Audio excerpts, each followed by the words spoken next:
반가. 안녕하세요. 공인중개사법 기출타파 박용덕입니다.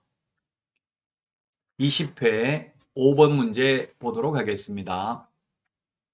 등록 기준에 관한 설명으로 옳은 것인데 이건 시험에 출제될 확률이 90% 이상입니다. 해마다 법인의 등록 기준은 시험에 출제되고 있습니다. 1번 지문입니다. 상법상 회사 또는 협동조합 기본법에 따른 협동조합이어야 하고요. 사회적 협동조합은 제외합니다. 사회적 협동조합은 영리법인이 될 수 없고요. 자본금은 2천만 원이 아니라 5천만 원 이상입니다. 그래서 틀렸고 2번은 법제 14조에 규정된 업무를 할 수 있습니다. 6개는 해도 되죠? 우리 프린트 24번에 있습니다. 중개업만을 영위할 목적 X네요. 중개업 외에도 주택, 상가, 분양대행, 도배, 이사업체 소개, 경공매, 매수 신청 대리 등은 할 수 있습니다.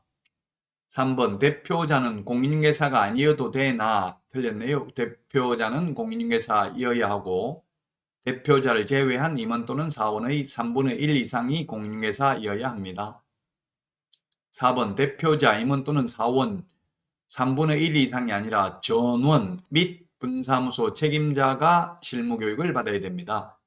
실무교육은 모든 임원 사원이 전부 다 받아야 됩니다. 정답은 5번이 되겠네요. 건축물 대장에 기재되어 있는 사용권을 확보하면 됩니다. 사무소. 꼭 소유권을 확보해야 되는 건 아니죠. 사용권만 확보하면 되겠습니다.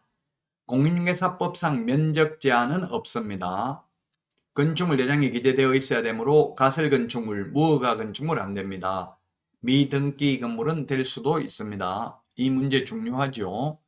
시험에 나올 확률 90% 이상이고요. 꼭 이대로 안 나오더라도 법인의 등록 기준을 알아야 된다는 의미가 되겠습니다. 자, 다음은 6번 문제 보도록 하겠습니다. 6번 문제 틀린 것입니다. 시도지사는 시험 합격자의 결정 공고일로부터 1월 이내에 자격증을 교부해야 됩니다. 시험에 2월 이내에 교부해야 된다. X로 출제됐죠. 자, 그 다음에 2번 공인중개사 자격증 교부대장은 전자적 처리가 불가능한 특별한 사유가 없으면 전자적 처리가 가능한 방법으로 작성 관리되어야 합니다. 네, 그래서 제가 등록 신청을 해보니까 제 주민등록번호 입력해버리니까 다 자격증 언제 땄는지 뜨더라고요. 저 같은 경우 2번 자격을 취득했는데 따라서 등록 신청할 때 이제 자격증 사본 제출할 필요 없습니다. 전산화되어 있기 때문에 주민등록번호만 입력해도 다 뜹니다. 자격증 언제 땄는지.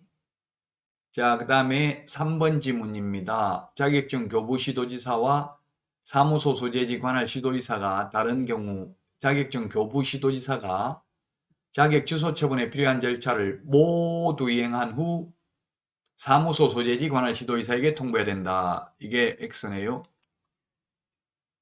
청문과 의견 진술기에는 사무소 관할 시도지사가 해가지고 교부한 시도지사가 자격 취소할 수 있도록 교부한 시도지사에게 통보를 해주죠.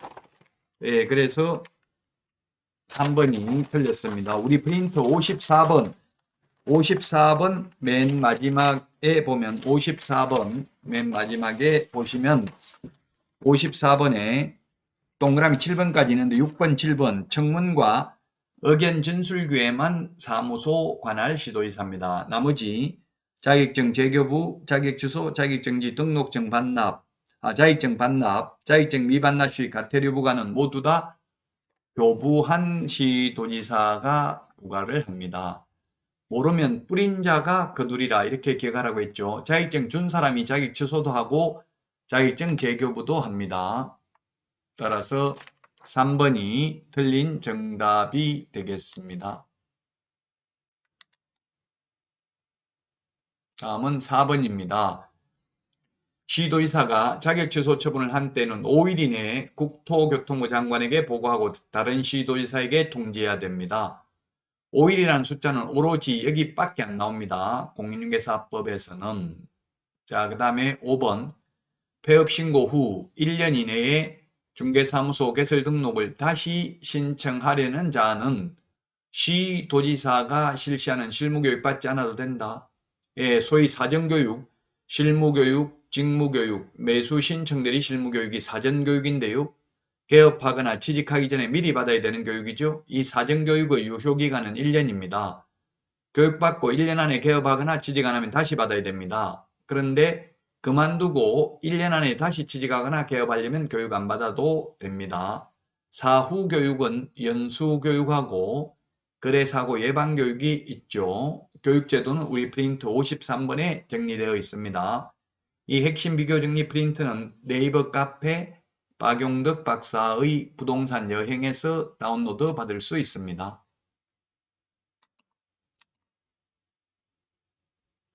정답은 3번이 되겠습니다.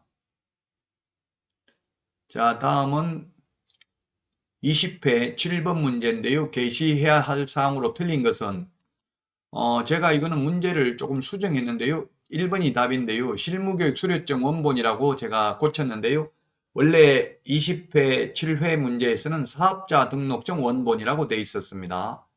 20회 때는 사업자 등록증을 게시할 의무가 없었는데 지금은 사업자 등록증은 게시해야 됩니다. 그래서 게시 안 하는 것, 실무교육 수료증 게시하지 않고요. 그 다음에 협회, 회원 가입 증명서 이런 거 게시하지 않고요. 그 다음에 부동산 거래 정보망 가입 확인서 이런 것은 게시 의무가 없습니다.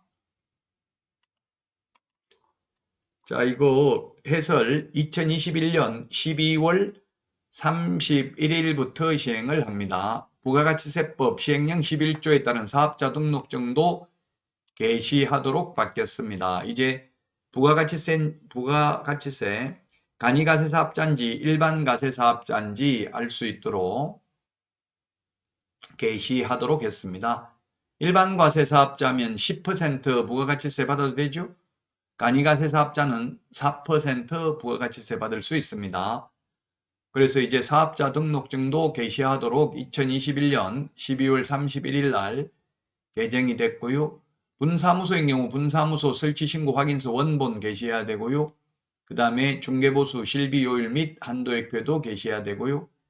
개업공개사, 소속공개사 자격증 원본 게시해야 되는데 소속공개사의 경우에는 해당자가 있는 경우만 게시하면 됩니다. 무조건 게시해야 된다라고 하면 소속공개사를 의무적으로 고용을 해야 되잖아요. 2021년 12월 31일 시행되기 때문에 33회 시험에 출제될 가능성이 있죠. 여러분 수고 많으셨습니다. 다음 시간에 찾아뵙겠습니다. 안녕히 계십시오. 안녕.